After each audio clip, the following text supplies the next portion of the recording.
October astrology is very intense. We take the balance of September and now we go on a quest and a journey. If we succeed in facing our fears, we can leave our baggage behind. But if not, a lot of buttons are going to be pushed this month. What you won't change, what you fear or focus on, all come into play this month.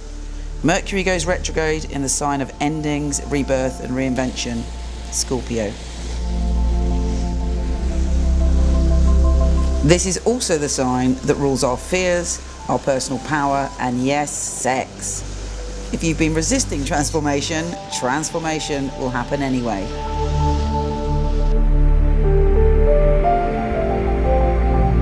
Whatever does transform this month, you can leave behind forever. So, what is the best way of going about it? Hello there, this is Michele Knight, and I'm bringing this month's October Astrology General Overview from Cornwall, said to be one of the most magical places in England. It's full of fabulous myths and magic, stone circles, and all sorts of intense spiritual things that I'm sure you'll love. We have St Mawes over there, Falmouth over there, and I'm sitting on the Rosalind Peninsula, where it is rumoured that Jesus once stepped foot. And in fact, William Blake wrote the famous poem, "And did those feet in ancient times walk upon England's mountains green?" This place has it all, and I'm going to tell you what October has in store for you, because it's very intense and we need all the magic we can get.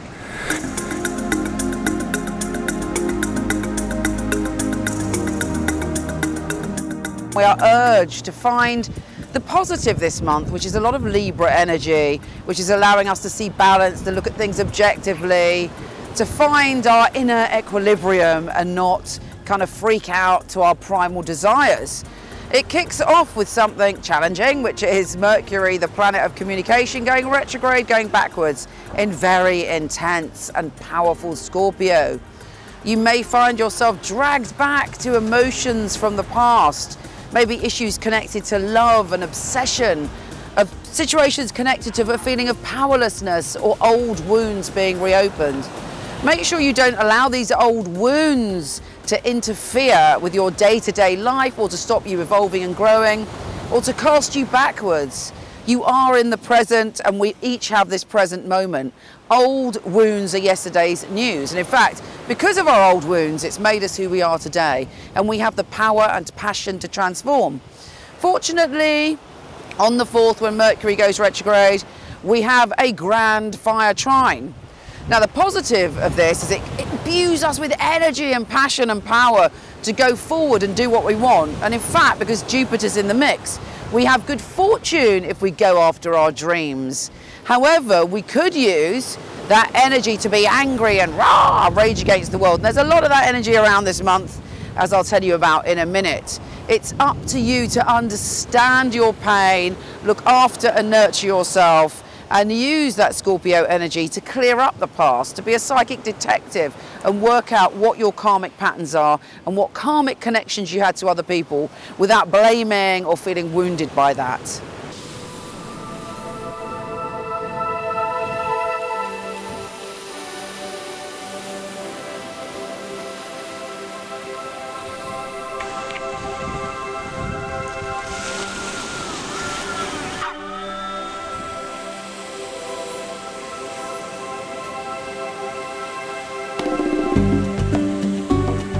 There's a full moon in Aries, and there's also an Aries and Uranus conjunction and an eclipse of that full moon. This is very powerful. In the external world, we may see a lot of male violence or some kind of act of aggression that's very spontaneous. Within our own hearts, we might be feeling very emotional and spontaneous. But if you don't express your emotions, this could be a good thing, because you can cast aside your worry about expressing who you are, and you can find the strength of character and the belief to express your emotional desires and needs, which may come as a shock to someone if you're not good at that.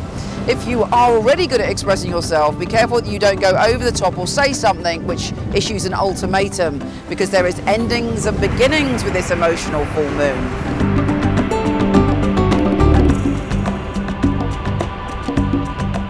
10th, Mercury enters Libra, and on the 14th, the Sun, Mercury and Venus conjunct in Libra.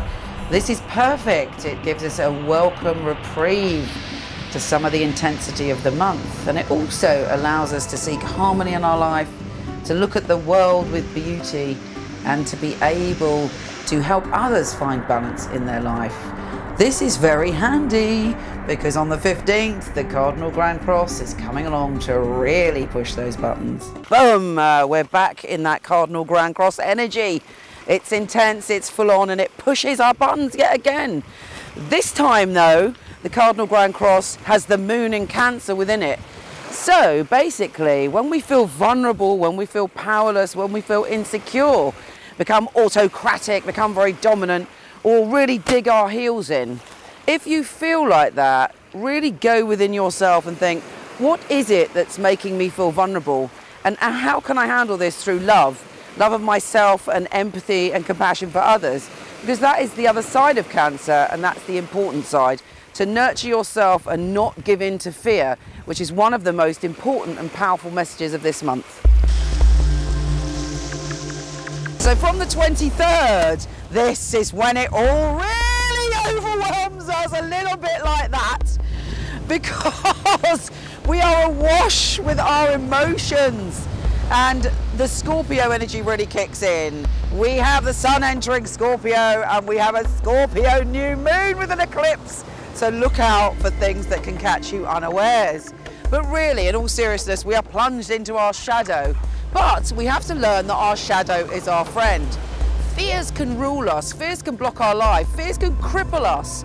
And when we learn to face our fears, as this month is going to help us, that is when we can really be free to fly.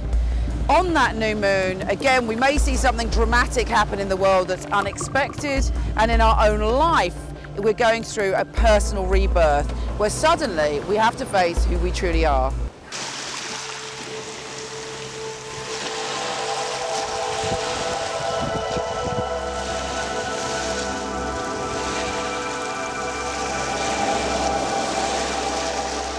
Now, as you may know, with Mercury going retrograde, this month generally is not a time to start new projects, sign documents, start a new job, anything that you can avoid committing to.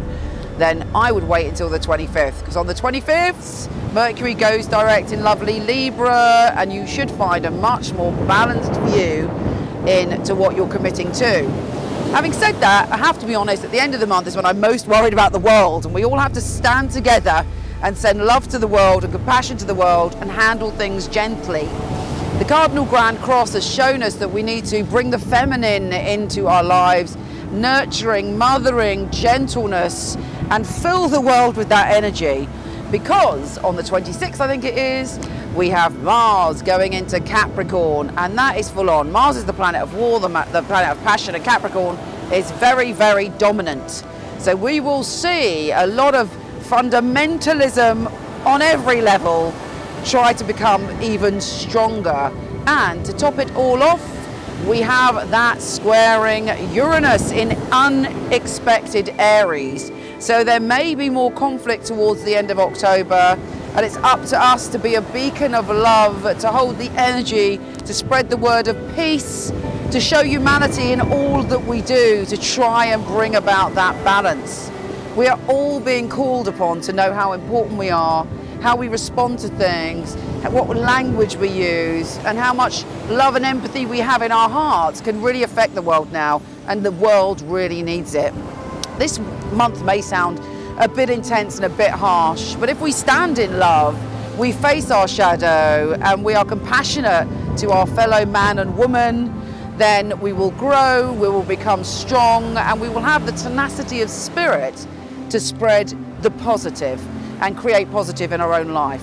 And we'll have the practical ability to be able to do that too. I send you so much love. Take care, and I'll speak to you soon.